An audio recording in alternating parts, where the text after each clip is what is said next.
اعوذ باللہ من الشیطان الرجیم، بسم اللہ الرحمن الرحیم۔ آغاز کرتے ہیں رب کریم کے بابرکت نام کے ساتھ جو ہر چیز پر قادر ہے۔ تمام دیکھنے اور سننے والوں کو السلام علیکم۔ آج کی ویڈیو میں ہم حضرت یوسف علیہ السلام کے واقعے کا آخری حصہ بیان کریں گے۔ آئیے شروع کرتے ہیں اس بابرکت سفر کو اور اپنے ایمان کو تازہ کرتے ہیں۔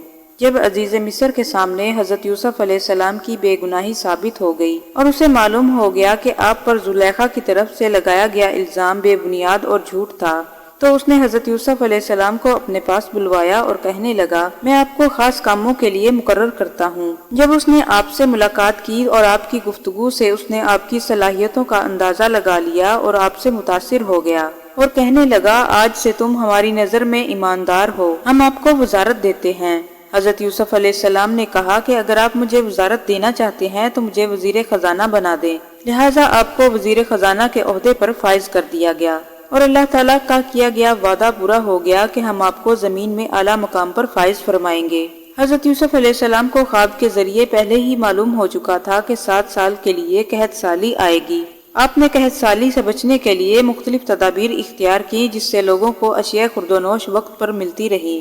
جب حضرت یوسف علیہ السلام وزیر خزانہ بنے تو آپ نے مناسب تدابیر اختیار کی اور اناج کو محفوظ کر لیا۔ جب قحط سالی ہوئی تو آپ نے لوگوں کو غلہ تقسیم کرنا شروع کر دیا اور آپ رقم وصول کرتے اور غلہ دیتے جاتے۔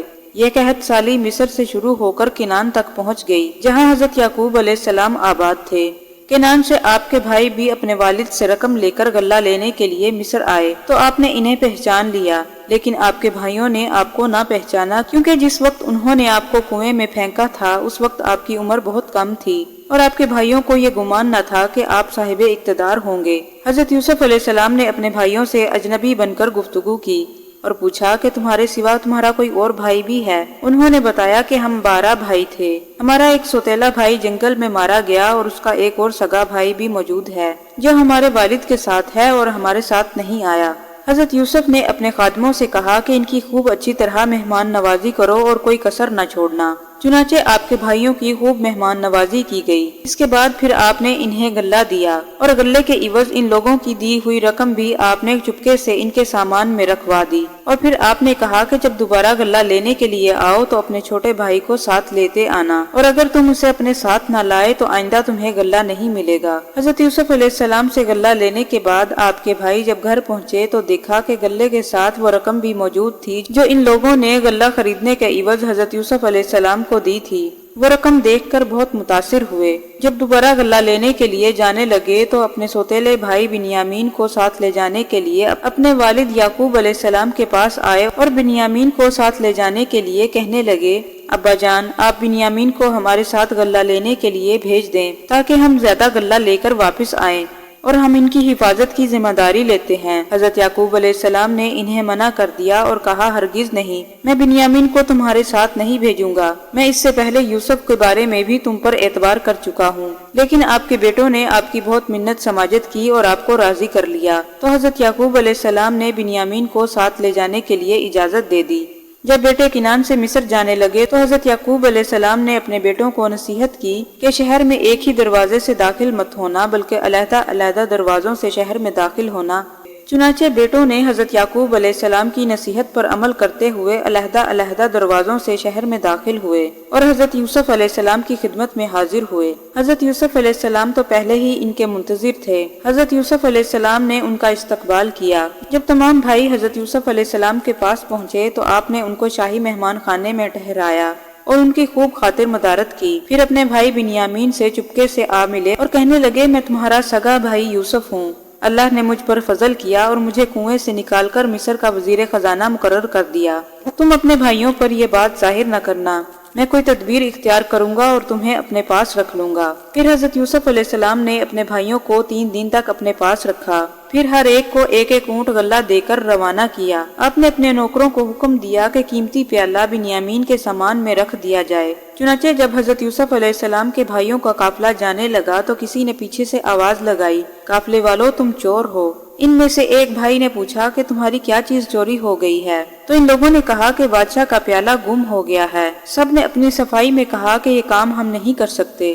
پھر شاہی خادموں نے ان سے پوچھا کہ اگر وہ پیالہ کسی کے پاس سے برآمد ہو جائے تو اس کی کیا سزا ہوگی؟ تو ان لوگوں نے کہا کہ اس شخص کو یہیں رکھ لیا جائے۔ چنانچہ تلاشی لی گئی تو بنیامین کے سامان سے پیالہ برآمد ہو گیا۔ تو بھائیوں نے کہا ہم تو خود چوری کو بہت برا عمل سمجھتے ہیں۔ پھر آپ کے بھائی آپس میں مشورہ کرنے لگے کہ والد کو کیا جواب دیں گے۔ ہم نے بنیامین کو ساتھ خیریت سے واپس لے جانے کا وعدہ کیا تھا، اب ہم کیا کر سکتے ہیں؟ تو سب سے بڑے بھائی نے کہا کہ اس سے پہلے ہم یوسف کو والد کی نظروں سے اوجھل کر چکے ہیں، اب میں بنیامین کو ساتھ لیے بغیر یہاں سے نہیں جاؤں گا، میں یہاں ہی رکوں گا، یا تو میں بنیامین کو ساتھ لے جانے میں کامیاب ہو جاؤں گا یا پھر مجھے موت آ جائے گی۔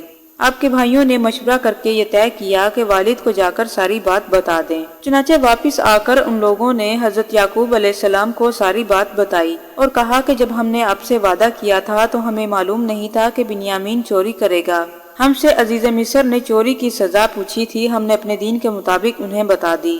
یہ ساری بات سن کر حضرت یعقوب علیہ السلام کے پرانے زخم تازہ ہو گئے۔ حضرت یعقوب علیہ السلام نے صبر سے کام لیا، انہیں امید تھی کہ ایک دن اللہ تعالیٰ یوسف اور بنیامین کو مجھ سے ملوا دے گا۔ چنانچہ حضرت یعقوب علیہ السلام نے اپنے بیٹوں کو حکم دیا، اللہ کی رحمت سے نا امید نہیں ہونا چاہیے، اپنے بھائی یوسف اور بنیامین کو تلاش کرو۔ چنانچہ حضرت یعقوب علیہ السلام کے کہنے پر حضرت یوسف علیہ السلام اور بنیامین کو تلاش کرنے کے لیے مصر جا پہنچے اور حضرت یوسف علیہ السلام کے سامنے بنیامین کی رہائی اور مزید غلے کی درخواست پیش کی اور کہا کہ ہم اور ہمارا خاندان مختلف تکالیف میں مبتلا ہے، ہمارے والد بوڑھے ہو چکے ہیں اور بینائی بھی جا چکی ہے، لہٰذا آپ ہم سے تعاون کریں اور ہمارا بھائی ہمیں واپس کر دیں اور ساتھ میں غلہ بھی دیں۔ حضرت یوسف علیہ السلام کے بھائی آپ سے 3 بار مل چکے تھے لیکن آپ کو پہچان نہ سکے۔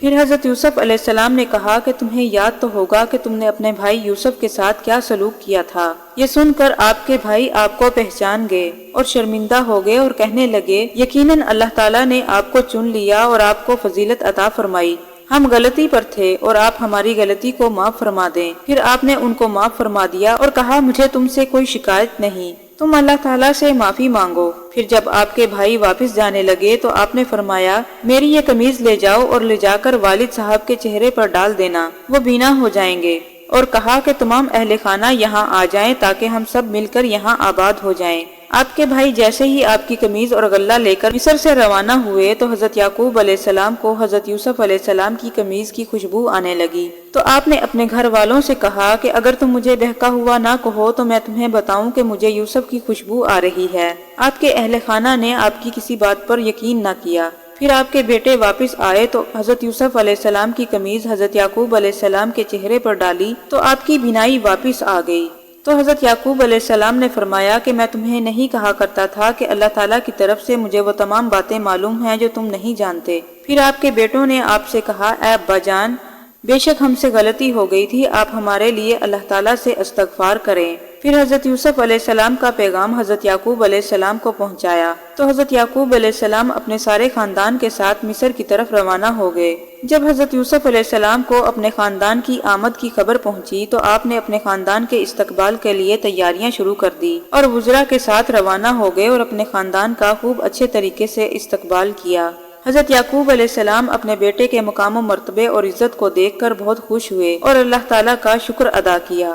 تو حضرت یوسف علیہ السلام نے اپنے والدین کو تخت شاہی پر بٹھایا اور فرمایا کہ مصر میں جہاں سے چاہو کھاؤ پیو، یہ تمہارے لیے امن کی جگہ ہے۔ پھر آپ کے والدین اور 11 بھائی تعظیماً سجدے میں گر پڑے۔ یہ پہلی امتوں میں جائز تھا لیکن ہماری امت میں یہ حرام ہے۔ جیسے ہی حضرت یوسف علیہ السلام نے دیکھا تو کہا ابا جان، یہ میرے اسی خواب کی تعبیر ہے جس کو میں نے بچپن میں دیکھا تھا۔ اللہ تعالیٰ نے مجھ پر بڑا انعام فرمایا اور مجھے جیل سے رہائی نصیب فرمائی۔ اللہ نے میرے اور میرے بھائیوں کے درمیان اختلاف کو دور فرما دیا اور آپ کو یہاں میرے پاس لے آئے، میں اللہ کا شکر گزار ہوں۔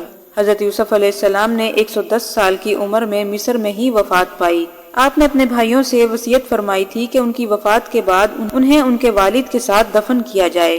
چنانچہ آپ کے بھائیوں نے آپ کی وفات کے بعد آپ کی وصیت پر پورے طریقے سے عمل کیا اور آپ کو حضرت یعقوب علیہ السلام کے قریب دفن کر دیا گیا۔